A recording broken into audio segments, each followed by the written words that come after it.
All right, first day of exponents. Two types of problems we're going to have to know how to do here. We're going to have to be able to work with some exponents, basically with substituting numbers and just evaluating expression. And we're going to have to be able to do a like terms question with some exponents over here. So let's do each one. Now, if you want to be good at these, you just want to be able to get these right, you're just going to have to be careful here. And use parentheses anytime you see a variable like a or b here. So I'm going to rewrite this equation. So every time I see an a, instead there's parentheses. And every time I see a b, there's parentheses here. So in the denominator, I've got 3, and then parentheses. And I've got my bigger parentheses too, the square. Then what are we going to do? Every time we see the letter a, we're going to put in a 2. So there's an a right there, so 2 goes right there. And there's an a right there, so 2 right there. And everywhere we see b, we are put in -3. All right. All the exponents, or all the variables, have been replaced by numbers.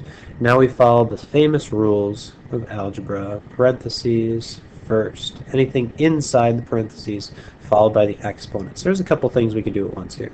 We can do in the numerator, we do the exponents. We do that before we do any multiplication up here.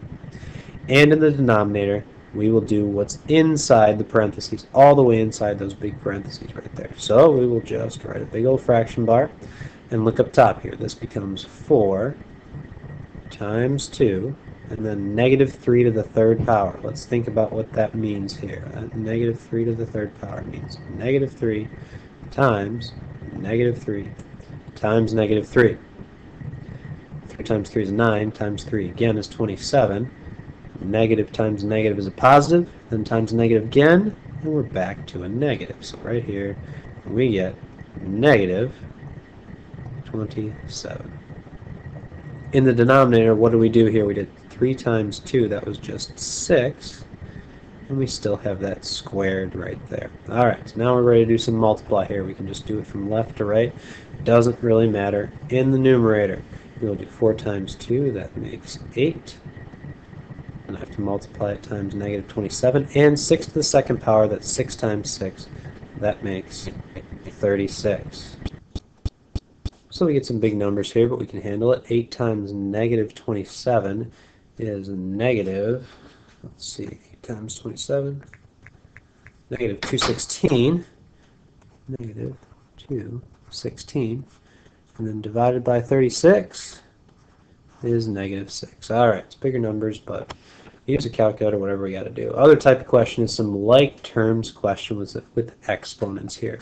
What matches up? We match stuff with the exact same variable and the exact same exponent. So we look at this big old list of numbers and variables and exponents here. We just say, what matches for the variable? I've got an x to the 4th term. So what does that match with? Another x to the 4th term. We keep the sign in front of the number. So we just think 2 minus 7 is -5. X to the 4th does not change. If it helps, so you can just cross this off when you're done with it. Cross you off right here. And that'll help us narrow the rest of the problem. What else matches? I see a 5x squared. I'm looking for more x squared. So there's one. -8x squared. Positive 5 minus 8. That's -3x squared.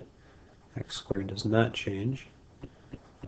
And finally, we have two number terms, a -13 and a +1. That's -12. There we go.